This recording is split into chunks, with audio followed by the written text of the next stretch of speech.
Hey guys, it's Dr. Nate here at Thrive Dental and Orthodontics, and I get this question all the time, and I just got it just the other day, so I thought today I would answer it. And the question is, should I become an orthodontist, or is this field just basically dying and there's no need to waste all this time, money, effort to become an orthodontist because it's all going to be gone and big corporate is going to take over anyway?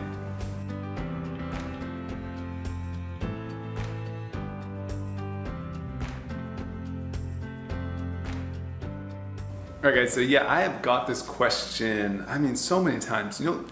There's a couple main questions that get asked all the time, and this is definitely one of them. Should I become an orthodontist? People are freaking out. They feel like it's a dying field. Why would I ever become an orthodontist? I have to spend so much time, so much money. I've explained that in the other videos where the money is kind of mind-boggling how much money you have to spend in order to become an orthodontist. So I'm going to answer that question right now.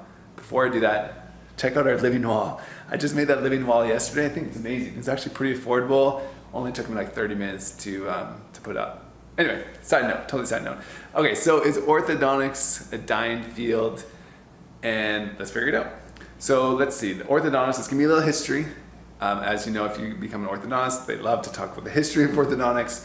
One of the first people, there's some people before, but one of the first people we learned about is Edward Angle, and he would be probably become the founder of orthodontics. Some controversy of that, but in general, the founder of orthodontics. So he was like in the late, I think 1920s is something when he was starting to come up with like this whole field of orthodontics.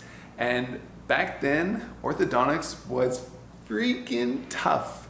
They didn't have all the tools we have right now. So it was, some of you guys have had this, it's bands on the teeth. Like normally we'll put some bands or rings on the back teeth. They used to do that on every single tooth. And maybe people, if you're watching this and you're in your 50s, 60s, you will actually still remember that. Because it wasn't until roughly like the 1970s where we started to get the brackets that we have now. So the brackets we have now, as you probably know, they're glued onto the teeth. So we don't have rings on every single tooth. They're just like these little kind of brackets, and they're getting smaller and smaller, better and better. So once that happened, orthodontists were kind of afraid, like, oh, it's getting easier and easier. Maybe more and more people are going to do it, and maybe our field is going to die out. Of course, it did not die out. And then later on, I don't know how long later, but it was maybe 20 years after that. So it used to be when you put on the brackets, all brackets were basically the same. So if we get into the science of teeth and how we move teeth are specific, torque and tip. There's very specific torques and tips of the teeth and how we want the teeth to fit together. And it used to be that you would have to bend that prescription, we'd call it, into the wire. So they call this, you're bending. So all the brackets were the same, but you'd have to bend these tips and torques and all this crazy stuff into the wire.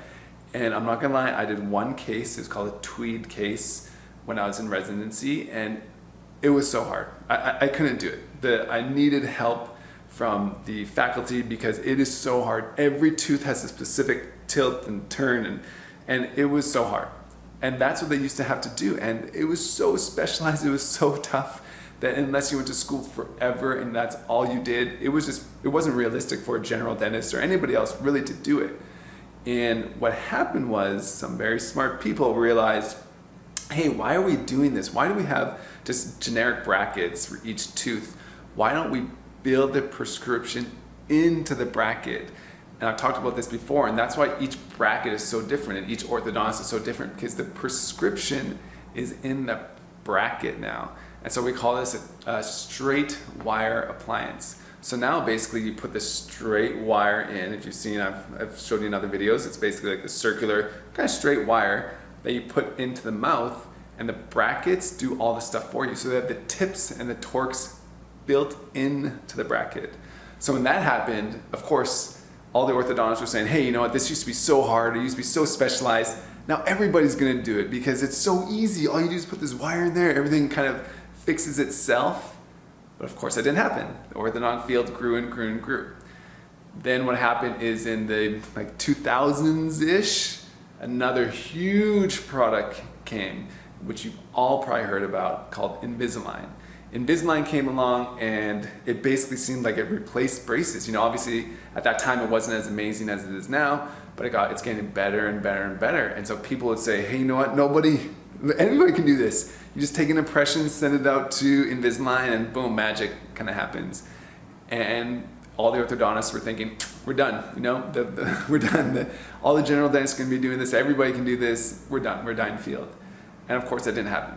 Orthodontics grew even more. And then now, I'd say within the past couple years, we have a ton of new big companies coming in with a fortune. They have so much money. It's bonkers. These companies that are owned by big corporations like 1-800-CONTACTS and all these big, massive, probably billion-dollar companies. So you have Candid or Smile Direct or all these other kind of direct-to-consumer companies that are backed by these massive companies. And we were freaking out and we're saying, oh my God, now everybody's going to be doing it. You don't even need to see a dentist even. You can just do it yourself. And guess what happens? It grows even more. The field grew even more. So am I concerned that that orthodontics is going to go away? No, 0% of me is concerned about that. Do I want to continuously innovate and make our practice better? Yes. There's this saying that orthodontics is definitely not like Blockbuster. A lot of people know the story of Blockbuster. It thought it could have bought Netflix out when Netflix was this little fledgling company, I think for 10 million. I don't know what the numbers are, but they could have bought them out, but they decided not to because they thought, Netflix is dumb. Nobody's going to stream online. It's not ready. And now where's Blockbuster? They're bankrupt. They're done. And Netflix is a massive company. So it's not like that. We're not saying, oh, you know what? We're not going to adopt these new technologies. We think they're dumb. We think these new technologies are amazing, and we are going to adopt them, and we're going to bring them into our practice, and we're going to make them better and better. I think a better analogy would be, if you're a car person, you know that Ford was not the first car. Benz was the first kind of major car manufacturer. And then, of course, Henry Ford came, and then he just blew it up. He said, we're going to make this, we're going to manufacture it and get it better and better and better. And it's not like Benz went, okay, we're screwed, Ford's coming in here, we're done. No, they got better and better. Then other companies came, other countries came, and they started building their own cars. And that's what I think the field of orthodontics is. It's not just like one company comes and everybody else is done. One company comes and people go, hey, that's a good idea. Let's do that. Let's do something different. And everybody incorporates it into a different kind of method. And so that's why I definitely think orthodontics is not a dying profession. I think it's growing. And there's another reason I think this. I think, and I've said in previous videos, that having competitors like these massive direct-to-consumer companies, I think is actually really, really good for us. And the reason is because their marketing budgets are probably maybe 100 million times our marketing budget. And so they have they can get to the masses, which is amazing. You might think, hey, that's not good because they're getting to all these people and they're going to take all the people on and all this stuff. But it's not true. They are marketing to the masses. So people now, especially adults, they are just thinking, hey, maybe braces or moving my teeth is something for me. And so a lot of times they'll go to these companies and it's not what they think. And I've talked to you about this before. It's not like you're going to Smile Direct Club and you're saying, hey, Dr. So-and-so, nice to meet you. Let's kind of figure this out. You're going to a company and they go, it's like Bill. And you're just like, okay, cool. And you go there, don't take an x-ray. You just take a little picture of your teeth and they go, cool, we'll send this stuff to you and you'll figure it out. Or, oh, just stay at home, take an impression, we'll send you some trays and you'll be good. In reality, we know that doesn't work. I mean, that's not gonna work. Maybe it's gonna work for a very, very small percentage of people that just want some small minor movement. But as we're seeing more and more, we know it's not working. And those patients now are coming to us. We have a ton of patients who have seen those other big corporations and now are coming to us. And that is great for us. It gets us more business and they already know kind of the process. They know what braces is gonna feel like. They know what Invisalign is going to feel like, so they can come to us and it's an easy sell because we're just saying, hey, we're going to do what you wanted to do, but we're going to do it better. And you can talk to me and I can be like, hey, this is why we're moving this tooth. This is why the treatment's going this way. It's just such a better feeling. I like to also kind of relate it to, or kind of give an example as if you're seeing a physician, maybe you have a minor cold, you won't care, but what if you had like something serious happen to you, like your stomach's really, really hurting and you can't figure out what's going on? Would you want to like just call up your physician and be like, hey, Dr. Smith, my something here is hurting.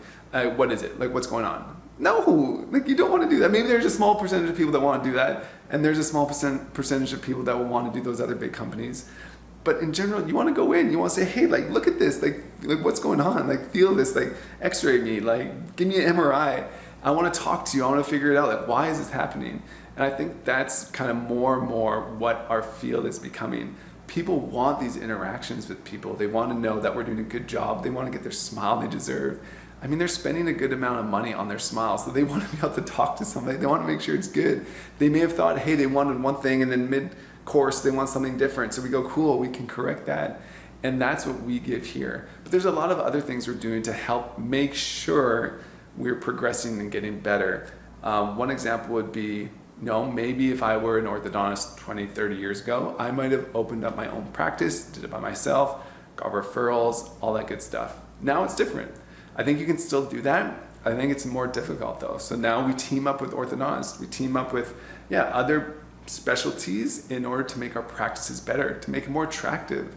So when people come in, they go, cool, I don't need to go to boom, boom, boom. I just go to one office. I have an orthodontist and a dentist and a hygienist there, and it's easy.